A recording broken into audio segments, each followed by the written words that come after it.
Hey friends, how are you? Welcome to School of Rockstar. This is another episode of Think Like a Rockstar. Today we are going to think like Les Brown. Wealth. Most people are living in poverty. Most people are living far below their potential. Not because they don't have the capacity, not because they have not been given authority and dominion over everything on the face of the earth. But most people are living like they're living because of the fact that they don't believe they can have any more than what they now have. In the book called Miseducation of the Negro, Dr. Carter G. Woodson said, if you can determine what a man shall think, you'll never have to concern yourself with what he will do. If you can make a man feel inferior, you never have to compel him to seek an inferior status, for he will seek it himself. And if you can make a man feel justly an outcast, you never have to order him to go to the back door. He'll go without being told. And if there's no door, his very nature will demand one. That's why Scripture reminds us, be ye not conformed to this world, but be ye transformed by the renewing of your mind. So every day you have to sell yourself and get out of your mind those old thoughts, that old belief system. Every day you've got to sell yourself on that it's possible. That you got to put a new mind in you. You got to get out of your mind. You got to begin to restructure your thinking. Every day, you've got to begin to recondition your mind. See, many of us go through life making choices, thinking it's our choices. A mind that is open to everything and attached to nothing. One of the central principles of my life is that no one knows enough to be a pessimist about anything. And that each and every one of us, when we close our mind to what is possible for us or what is possible for humanity, closes off the genius that resides and lives in each and every one of us. Having an open mind doesn't necessarily mean finding fault with all of the things that you've been taught by others. It means opening yourself up to the potentiality and the possibility that anything and everything is possible. So having a mind that is open to everything and attached to nothing really means finding within ourselves the ability to get rid of a trait that I find so common in the contemporary world. Do you know that most people that I meet spend their lives looking for occasions to be offended? They actually are out there hoping that they can find some reason to be offended. And there's no shortage of reasons. They're out there everywhere. The way this person dressed, what this person said, they turn on their TV, they hear the news, they're offended by this. Someone used language that they didn't like, someone doesn't share the same customs that you, and people all day long. In fact, if you keep track tomorrow, you will find probably 100 reasons that you can go around being offended. But a mind that is open to everything and attached to nothing is a mind that says, I'm never looking for anything to be offended by. And that whatever anybody else out there has to say, my response to that is, that's an interesting point of view. He says, stop being close-minded vision. Stop it. Don't limit yourself to only specific people in your life. What I want to say is, if you want to learn a specific thing, you can learn from every person. Every person has something to teach you. Some people think that they are black. I can't learn them. I can't learn from them. And also some people think that if they don't like Donald Trump, they also don't learn from him. Even if they are not, if you don't like them, you can learn from them. What not to do and what to do, you can learn from them as well. And also some people will judge their kids as well. If the parents are not good, then they won't even like the kids. That's not good. You're limiting yourself. You can learn many things from the Trump daughter. And also, like, some people think only I learn from this specific person. I learn from only the people who came from my city or my state. Don't limit yourself. If you are limiting yourself, then you're not learning. You're limiting your mind. You're limiting your beliefs. You need to expand your mind. You need to expand yourself. You can learn, from every person on earth. You can learn from kids. Success leaves you clues. You have to learn from them. If you are looking for a specific kind of people, if you are learning from a specific kind of people, then you are limiting, and you are then you are missing some chances of learning. And what I can say is, I did almost around 20 interviews. I learned from each and every person that I spoke to them. Like Tommy, in the past he is in military, and he learned some things, and he also didn't liked it in the military, and he thinks that he wasted time in the military, and he has a vision and dream of becoming an entrepreneur. Now he is pursuing it. He is around 50 or 60. Now he is pursuing his dream of becoming an entrepreneur. You can learn. And Doug Walter, he is firefighter, first responders. I learn from them every single time, because they are the first responders. If any fire accident happens, they are the first person who will be there. If something happens, you need to learn that quality from them. You need to respond quickly, and you need to be the first person there.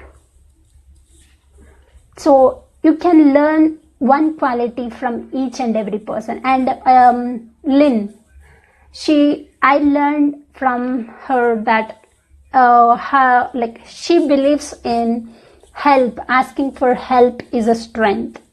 That's very I really liked it. And also she is doing continuously, she did almost 40 to 45 podcasts on Anchor, and I learned and I inspired from her. One second.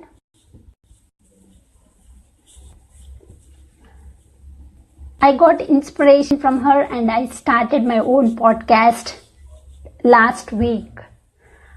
I thought of I need equipment to start my podcast. I don't know what to do. I don't know which mic I should use. I thought all those things. I sat without taking action. I sat on idea without taking action for 2 months, or at least for 1 month. I didn't at least try to Google it. But when I'm listening to one of the podcasts with Yvette Carmichael on her channel, I did it. I went to Google, and I typed it, how to start a podcast. It showed me the best results. The first result is anchor.com. I opened it, and I read the instructions, and I opened my first podcast account, and I posted.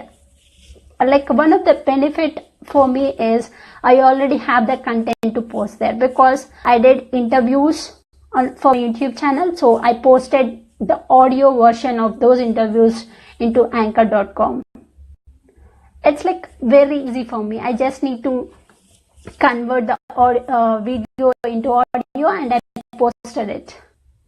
And one more thing I observed in that Anchor is, if you post 10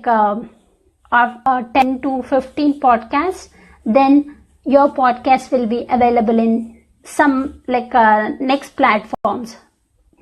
At first my podcast is available only on Anchor, but after when I'm continuously consistent on Anchor, they help me to increase my level. Now my podcast is available on 7 platforms, some Spotify and Google Podcast, some other links. It's and also I want to be on iTunes. So I asked her, how can I be an iTunes podcast? She said, if you be consistent on Anchor, they will level you up and they will put you on iTunes. That's what I learned. So I'm continuously, last week I posted 4 days continuously on that anchor.com, but for the last couple of days I didn't post anything, and yesterday I realized why I'm not taking any action. And the best benefit in anchor.com is that I can schedule for tomorrow also, as we have some scheduling thing in YouTube, right? So we have the same option in Anchor. So I can schedule the content to be posted tomorrow and for day after tomorrow. So I did it. I just took half an hour of my time and I converted my audio files to video files to audio, and I scheduled 4 or 5 interviews onto anchor.com. I learned from these podcast skills that I learned from her. I got inspiration from her. So, and also I watch Evan Carmichael content every single day. And also Tom Bilyeu's interviews, Jay Shetty, Tim Ferriss, Mel Robbins. All these people really helped me to get to this position, to get to this point of speaking confident, of believing in myself. And Mel Robbins, she really helped me in her 5-second rule, helped me in the initial stage of starting, because I want to start. I have all, I'll get all the ideas, but I am not taking that ideas into action. With that feeling, I'm getting depressed, feeling low, and I'm wasting time on that, thinking, overthinking. But 5-second rule really helped me. I used it almost thousands and thousands of times in my initial stage to get that traction, to get that action from idea to. So don't limit yourself. Stop being close-minded. You can learn from each and every person. And also I can say Mimi, one crafty beach. She had gone through so much of pain in the past, but now she had now she is converting her pain into purpose. She is converting her pain into painting, craft, art. You have to convert. If you have a pain, if you feel low or depressed, you can you can heal that through writing, or through you can go out for a walk, or you can sleep for some time, because you can learn all these techniques from the big or the successful people. These are small techniques, but they are really helpful to you. And just 2 hours back, I'm having discussion with one of my colleague here, and we are discussing. He told me that he had some frustration for 1 hour with some small task, and he asked me how you overcome that frustration. Do you have techniques to overcome it? I said my techniques to overcome.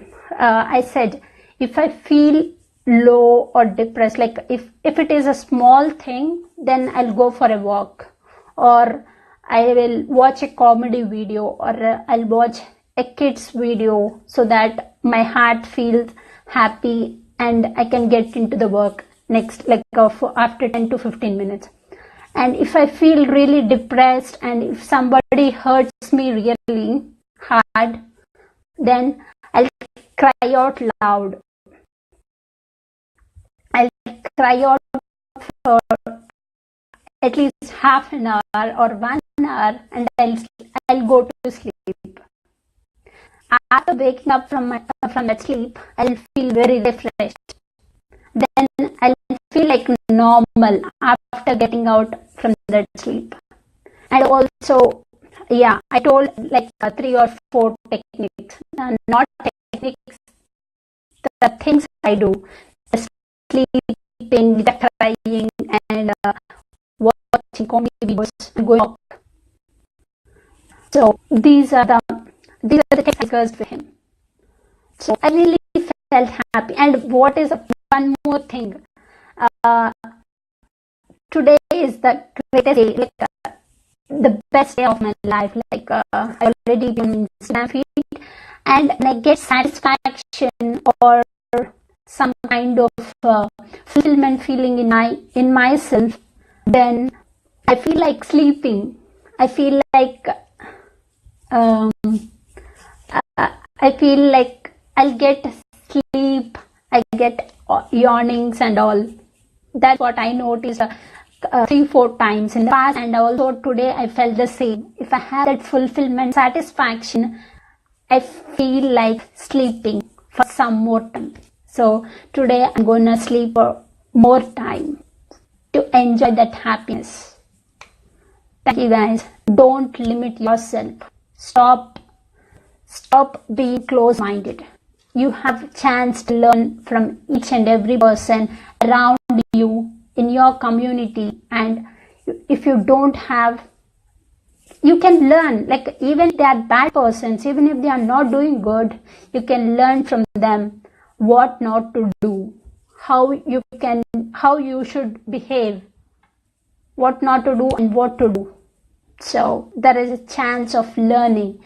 Don't miss that chance by limiting your mindset. Stop being close-minded. Don't be a victim of your life. Be a rock star. Thank you, Vinay. Thank you, Alex. Thank you so much.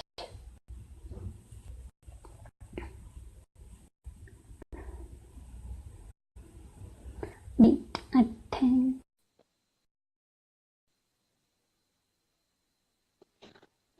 Vinay is saying that my problem is if I'm lost, I look for someone else, not myself. Yeah, that's the biggest mistake you are doing. You have to be yourself. Like write it down. What are the thoughts you are getting? Write it down in your journal. Write it down on a paper. Then you will realize what you are thinking. Whether you are thinking right, you can analyze after whether you are thinking right or wrong. I can say one experience that that recently I did is I had some hard conversation with one of my family member. It's a silly thing, but we had some conversation for a long time. So then what I did is like I really felt like uninstalling WhatsApp, my social media. Like I speak to them through WhatsApp, so I want to uninstall it.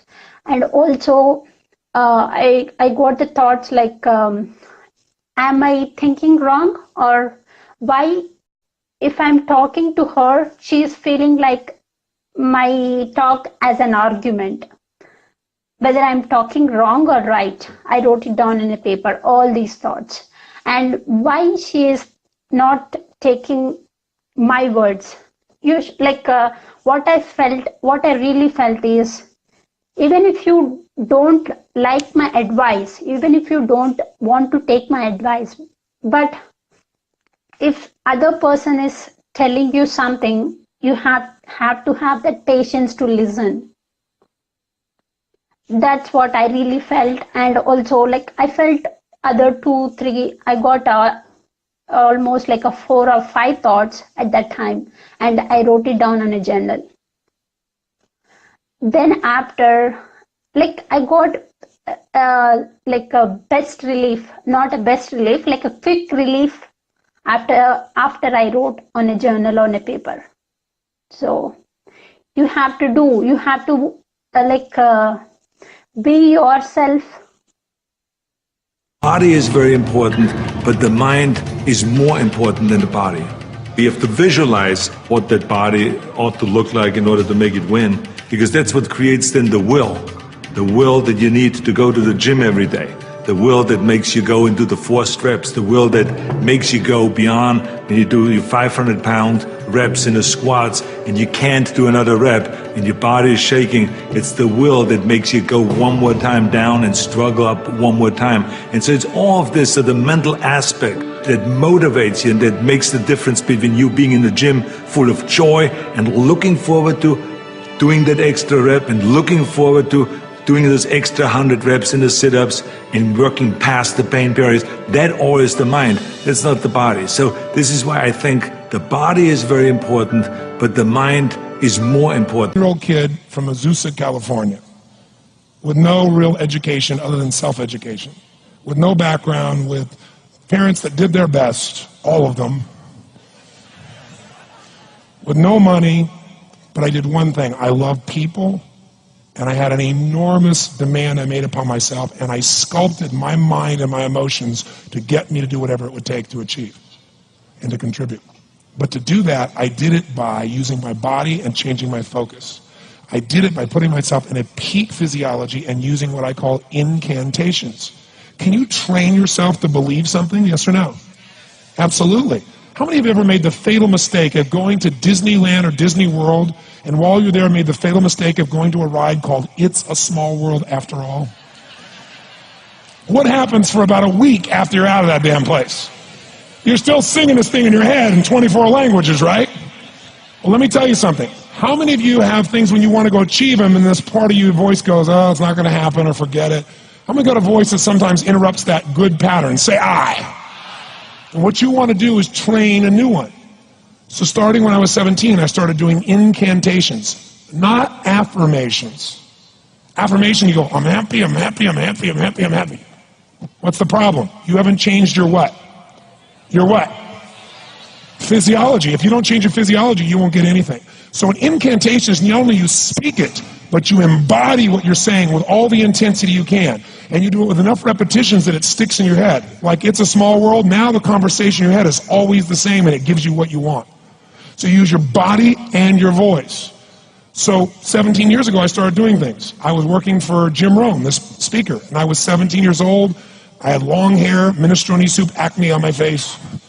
And I was trying to call on Bear Stearns type of people and convince them why they should go to this man's seminar and be more successful. I was driving a 1968 Volkswagen that I had earned at $40 a week as a janitor. The only way I did it was park far from the building and then go in, and I love people and I believe, but I put myself in state and I was able to influence people that were far more successful than I was at the time. I will do something that I still do backstage and have done for 23 years because I don't hope I'm going to be in a good state, I demand it. So I do an incantation using my whole body. I'd say, I now command my subconscious mind to direct me in helping as many people as possible alive today to better their lives by giving me the strength, the emotion, the persuasion, the humor, the brevity, whatever it takes to show these people and get these people to change their lives now. And I would do that literally driving in my Volkswagen to a meeting in LA on the freeway for 40 minutes. People are looking at me, I'm screaming at the top of my lungs. They're going, I know he's a serial killer, I know he is. But by the time I entered that room, when two people meet, if there's rapport, the person who's most certain will always influence the other person. And I was totally certain, and they were trying to get revved up to certainty. Do you agree with this, yes or no? I do another one because I was poor. I changed my mindset. I kept doing things, but I never got beyond it. I'd say God's wealth is circulating in my life. His wealth flows to me in avalanches of abundance. All my needs, desires, and goals are met instantaneously by infinite intelligence, for I'm one with God and God is everything. And I would imagine the abundance of my life, and I would feel so grateful. And a year later, I went from making $38,000 a year to making $1 million a year.